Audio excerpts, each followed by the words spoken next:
La primera vez que vi al tipo que se estaba tirando a mi mujer fue en un bar de copas en Malasaña, un viernes por la noche. Yo no tenía ni idea de quién era en ese momento. Solo sabía que me caía mal desde el segundo en que lo vi entrar por la puerta con esa sonrisa de imbécil encantado de conocerse. Venía con un par de amigos y se sentó en la barra, justo al lado de la mesa donde yo estaba con mis colegas.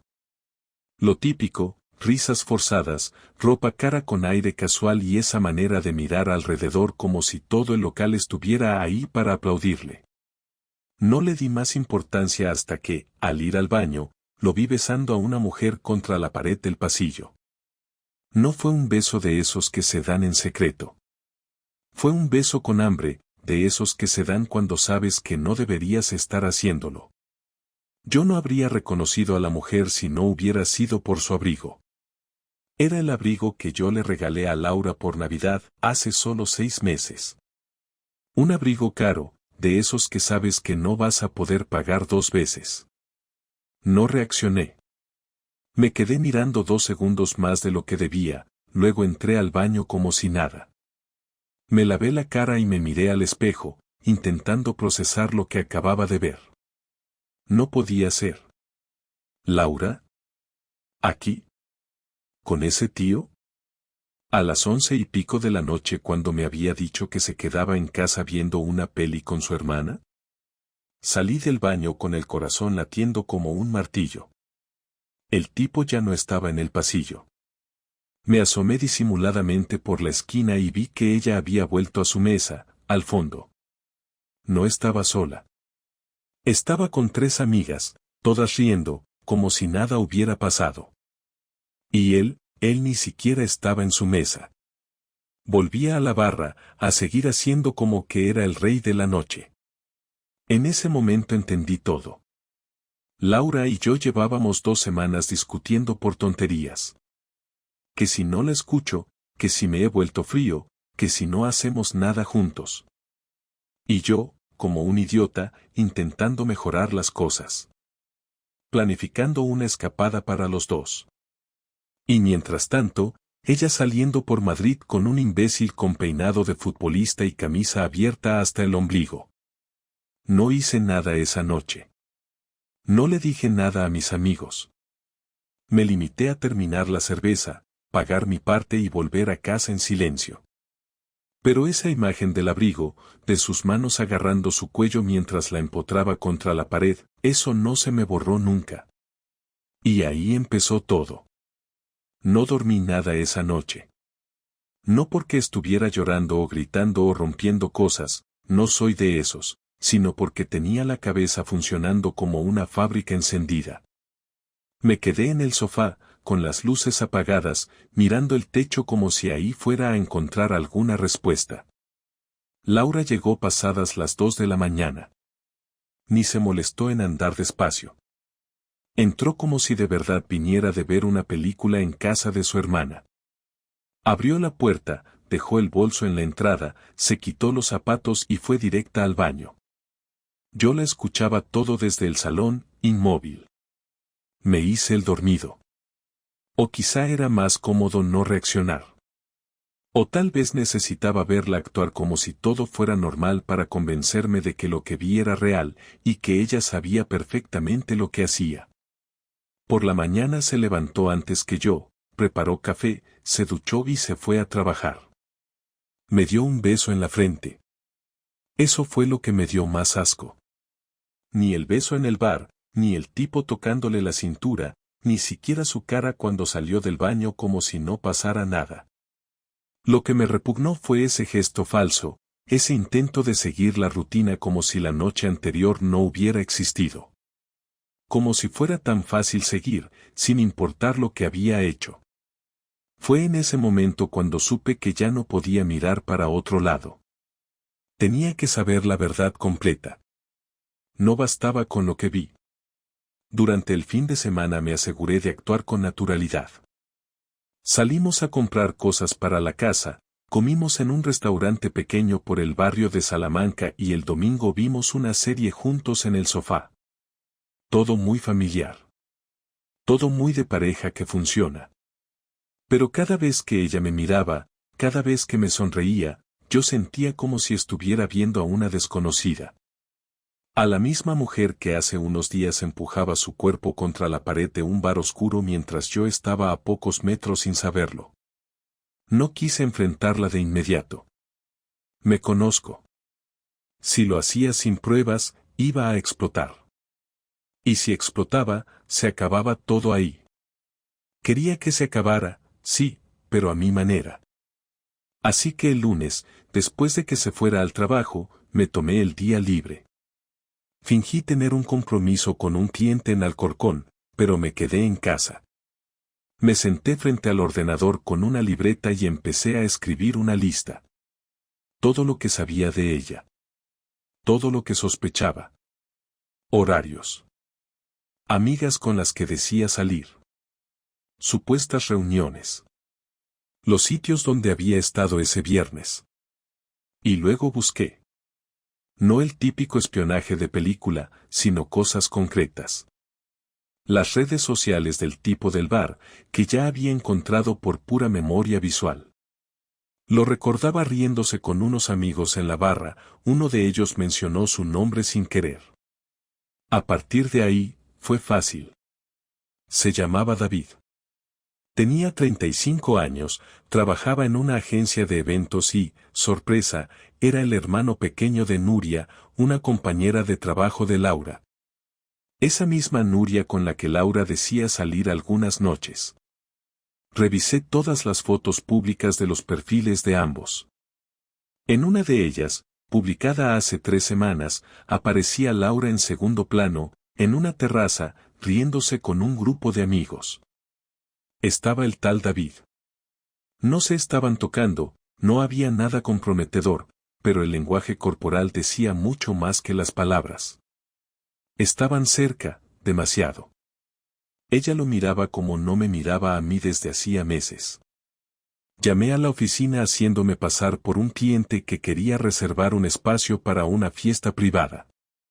Me atendió una recepcionista muy amable que, sin mucho esfuerzo, me confirmó que David trabajaba ahí como coordinador. Pregunté por su correo para enviarle los detalles de mi evento, y me lo dieron. Con eso ya tenía lo que necesitaba. La misma tarde, mientras Laura todavía estaba fuera, me fui hasta su oficina, a unos 15 minutos andando. No para hacerle una escena, sino para observar. Lo vi salir a fumar con otro compañero. Iba vestido de forma impecable, todo muy medido, como esos tíos que saben que tienen buena pinta y les gusta que se out.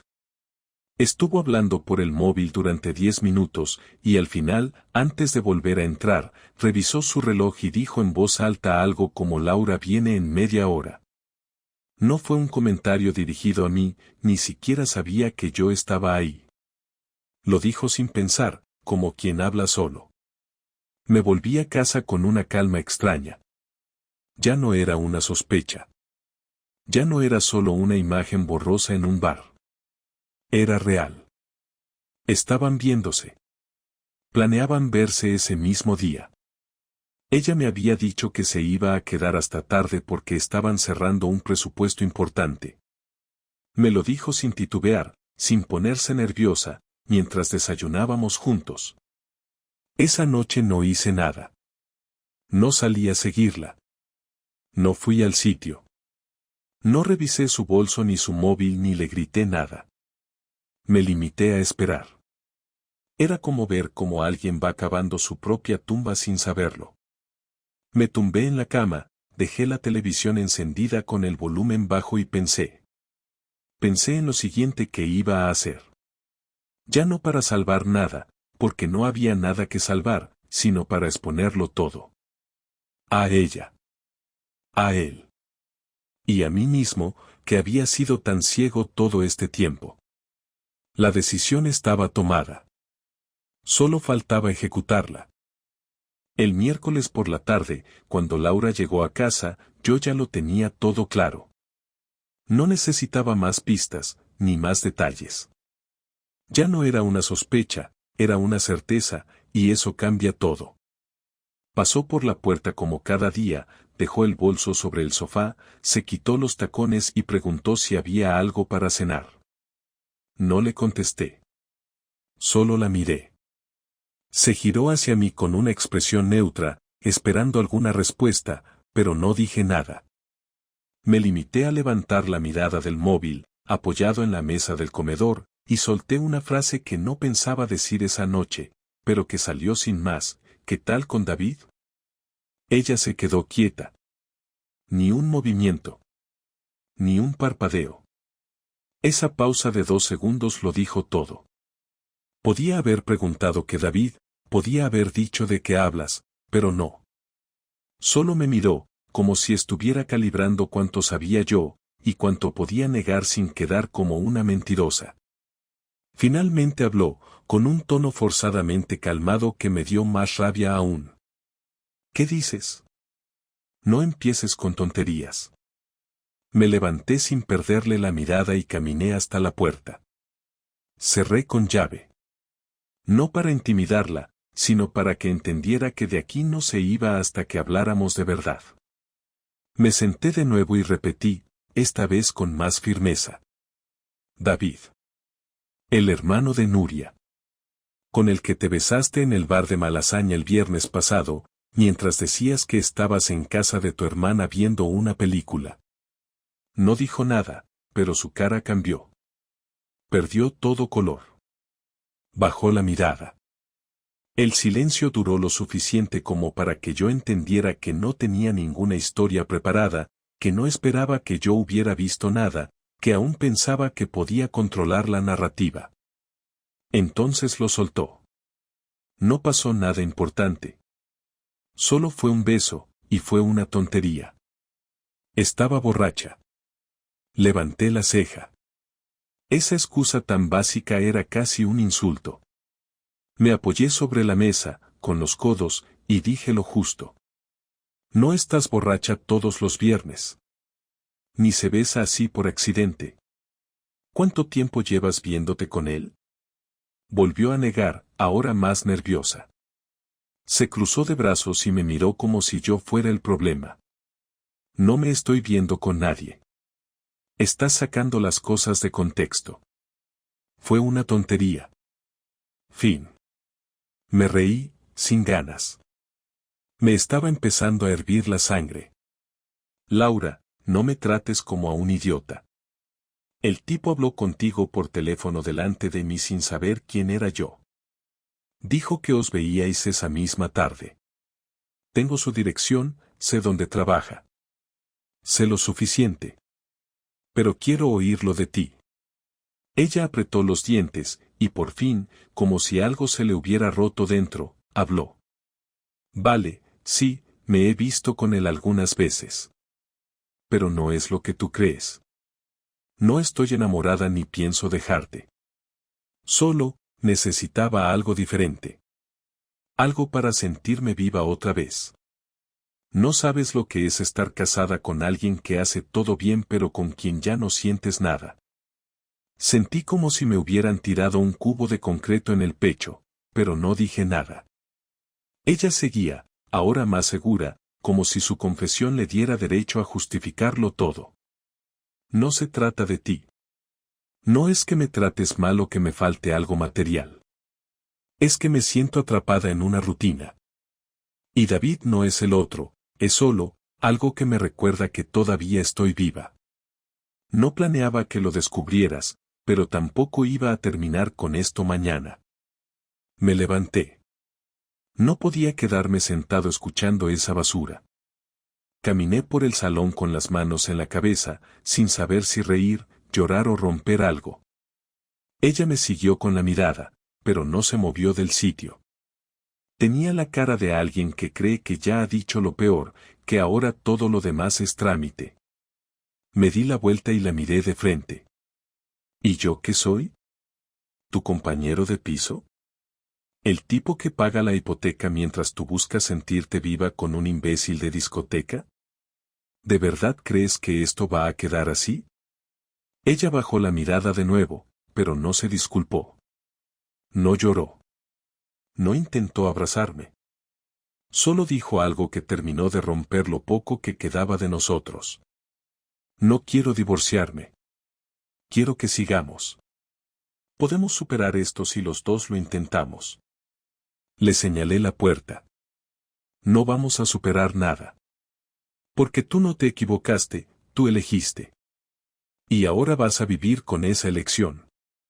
Ella no se movió, como si no creyera que estaba hablando en serio.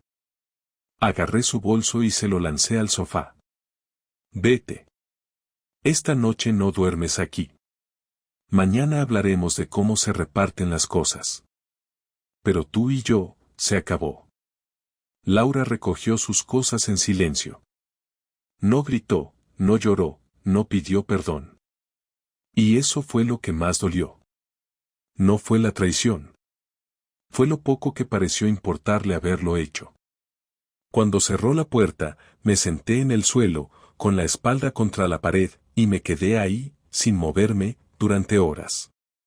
No por tristeza. Por rabia. Por el asco de haber compartido mi vida con alguien que, al final, no era nada más que una desconocida con mi apellido. Al día siguiente, me desperté antes de que saliera el sol, no porque tuviera algo urgente que hacer, sino porque no podía quedarme tumbado más tiempo sin sentir que me estaba traicionando a mí mismo. El silencio de la casa, ese que antes era parte de la tranquilidad de la rutina, ahora se sentía denso, como si todo estuviera lleno de algo que no podía ver pero que me apretaba el pecho. Me preparé un café y me senté en la mesa con el portátil delante, pero no abrí ningún correo ni me puse a trabajar. No podía fingir normalidad, no después de lo que había pasado.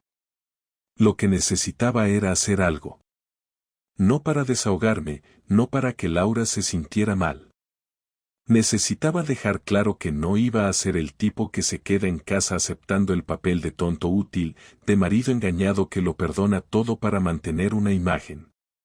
No iba a callarme ni a dejar que saliera de esto sin consecuencias. Pasé varias horas investigando, sin prisa, como si cada paso tuviera que ser medido, como si cada dato tuviera que estar verificado antes de dar el siguiente. Sabía que David trabajaba en eventos, sabía la empresa y conocía la dirección, pero no tenía ni idea de qué tan formal era su trabajo o qué imagen proyectaba. Fue cuestión de una búsqueda simple para encontrar su perfil profesional. Se vendía como un organizador de alto nivel, con clientes corporativos, con una reputación basada en la discreción y el trato personalizado. Me pareció irónico. Tenía fotos en ferias, conferencias y eventos de lujo. Lo importante era que su imagen pública le importaba. Era un tipo que no podía permitirse escándalos personales y quería seguir facturando con empresas grandes. Con esa información, armé el plan. No iba a pegarle, ni a enfrentarme cara a cara. Eso habría sido fácil, incluso satisfactorio en el momento, pero poco útil a largo plazo.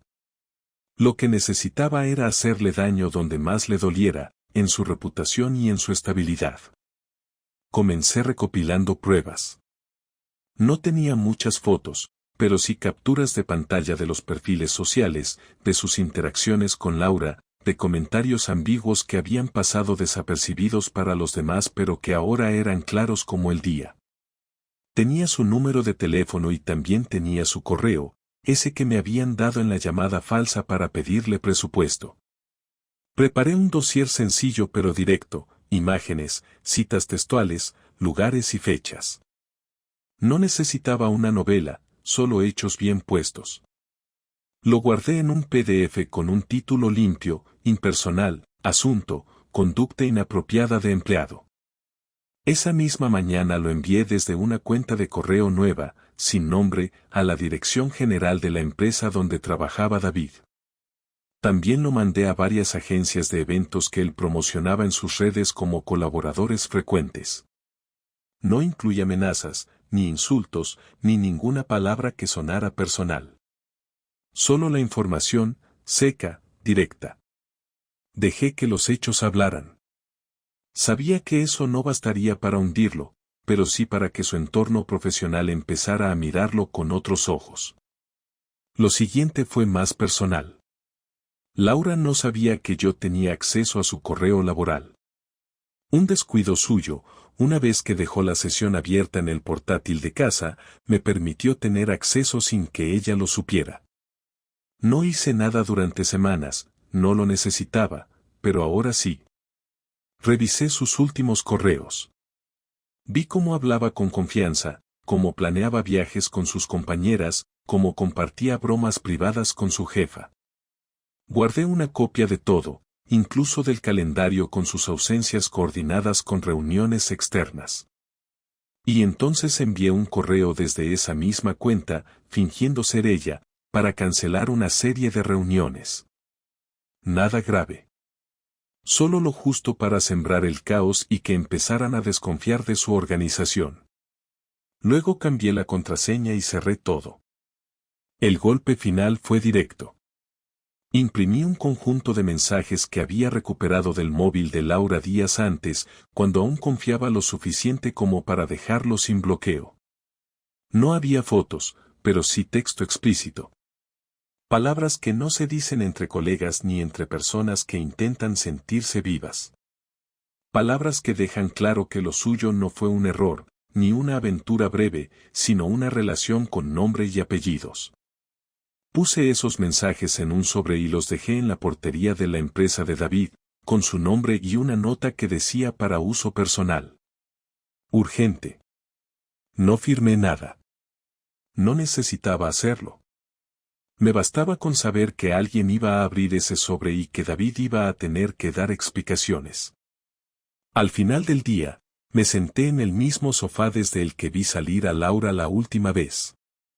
No sentí alivio, ni paz, ni justicia. Sentí que había hecho lo que tenía que hacer. No para que ella volviera. No para que él sufriera. Lo hice por mí. Porque no iba a quedarme cruzado de brazos mientras los demás jugaban con mi vida como si fuera una historia que podían manejar según les convenía. Al menos ahora, ambos sabían que no me iban a borrar como si nada.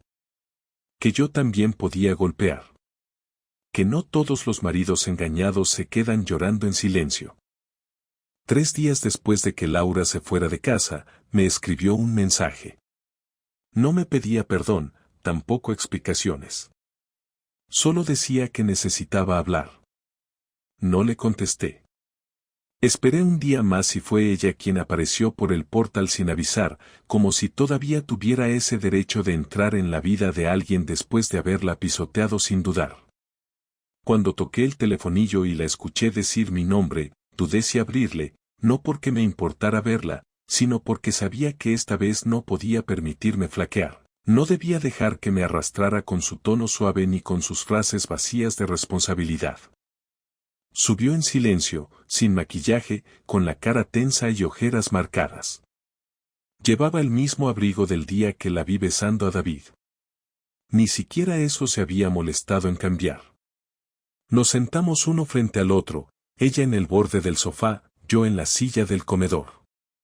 Parecía más pequeña que de costumbre, más contenida. No hubo abrazos, ni intentos de contacto, lo que agradecí. Ella fue la primera en hablar, como si ya tuviera su discurso preparado, ensayado incluso.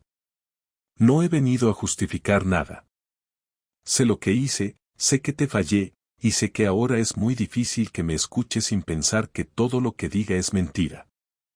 Pero quiero hablar contigo, no porque crea que esto se puede arreglar, sino porque creo que al menos mereces que te diga las cosas a la cara. No dije nada. La dejé seguir. Quería escuchar hasta dónde llegaba su versión ahora que ya no podía esconder nada. David no fue el primero.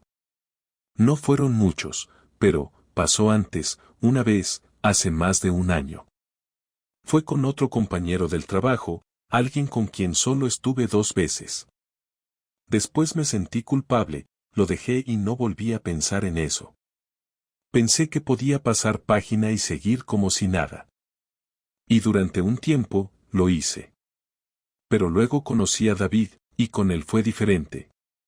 No porque lo amara, no porque me diera algo que tú no me dieras, sino porque dejé de pensar en las consecuencias. Me metí en una dinámica que no supe frenar. Asentí sin mirarla directamente. Lo del primer tipo no me sorprendió. Sospechaba que lo de David no era un caso aislado, y escucharla decirlo solo sirvió para confirmar que lo nuestro llevaba muerto más tiempo del que yo había querido aceptar. No sé por qué lo hice exactamente. No puedo culparte a ti. No puedo decir que faltaba esto o aquello. Estábamos bien, tú siempre estuviste, siempre fuiste correcto, siempre tuviste paciencia. Pero a veces no basta con que todo esté bien. A veces, simplemente, una se desconecta sin darse cuenta, empieza a vivir otra cosa dentro de la cabeza, y cuando quieres darte cuenta, ya has cruzado la línea. Me costó no interrumpirla. Me mordía por dentro el hecho de que hablara de su traición como si fuera una especie de viaje emocional, como si acostarse con otro fuera un error filosófico en lugar de una decisión consciente. Pero me aguanté. No vengo a pedirte que me perdones. Sé que no puedo pedir eso. Solo quiero que sepas que no me fui porque tú fallaras en algo. Me fui porque yo elegí mal. Porque pensé que podía vivir dos vidas al mismo tiempo y no perder nada. Porque me creí más lista de lo que soy. Me apoyé en la mesa, entrelazando los dedos. No iba a alargar esa conversación más de lo necesario, pero había cosas que tenía que decir, porque si no las decía ahora, me iban a pesar el resto de mi vida. No me importa cuántas veces fueron, ni con quién. No me interesa si fue una fase o una búsqueda de algo que no sabías que necesitabas. Lo que me jode, lo que me revienta por dentro, es que me hayas mirado a la cara cada día sabiendo lo que estabas haciendo. Que te sentaras a cenar conmigo, que me hablaras de nuestros planes, que te rieras de chistes conmigo mientras tu cabeza estaba en otra cama. Ella apretó los labios, como si intentara contenerse, pero no le salió ninguna lágrima. Se limitó a mirar al suelo. Yo seguí. No te odio, Laura. No porque no lo merezcas, sino porque no me voy a gastar en eso. Pero no vuelvas a presentarte aquí esperando algo. Esto se acabó. Te lo dije el primer día. No hay vuelta atrás. Yo ya no confío en ti, y sin eso, no hay nada. Ella levantó la mirada, y por un momento pareció que iba a pedirme una segunda oportunidad. Pero no lo hizo. Me sorprendió que no insistiera, que no buscara una grieta para colarse. En lugar de eso, solo dijo: ¿Quieres que tramitemos el divorcio esta semana? Sí. Cuanto antes. Y no quiero discutir por lo material. Quédate con lo que necesites. Lo único que quiero es cerrar esto sin más desgaste. Se levantó despacio. Cogió su bolso y se dirigió a la puerta. Antes de salir, se giró. Lo siento, de verdad. No contesté. Cerró la puerta sin esperar respuesta. Me quedé solo, mirando la mesa, con la extraña sensación de haber cerrado un capítulo, no con alivio, ni con rencor, sino con una especie de aceptación dura, seca. Por fin había terminado. No como yo habría querido, pero como tenía que ser. Después de que Laura saliera por última vez de casa, no sentí esa liberación de la que muchos hablan cuando termina una relación. Tampoco tuve ese momento de catarsis en el que uno grita o rompe algo y siente que se arranca el dolor de un golpe. Lo que sentí fue otra cosa, algo más parecido al vacío que queda cuando quitas una estantería vieja de la pared y te das cuenta de que lo único que había detrás era polvo y una humedad que no habías notado antes. Me pasé los días siguientes ordenando papeles, revisando las cuentas, cancelando suscripciones conjuntas, dejando de seguir a personas que solo tenían sentido en mi vida porque ella estaba en ella. No lloré, no me emborraché, no salí con nadie. Me limité a hacer lo que había que hacer, y con eso me bastaba. Lo más difícil no fue adaptarme a la nueva rutina, sino aceptar que lo que viví durante años no fue lo que yo pensaba. Porque al final, uno no sufre por perder a alguien, sino por descubrir que esa persona nunca fue lo que tú creías. Durante semanas, cada vez que me encontraba con alguien que sabía lo nuestro, tenía que poner la misma cara neutral, la misma respuesta breve y educada. Lo dejamos, no funcionó. Nadie necesita saber los detalles. Nadie quiere escucharlos. Solo quieren asegurarse de que no estás a punto de desmoronarte delante de ellos. Incluso mi familia lo aceptó rápido. Mi hermana me dijo que era mejor así, que era evidente que algo estaba mal desde hacía tiempo. Mi madre me preguntó si necesitaba quedarme unos días con ella.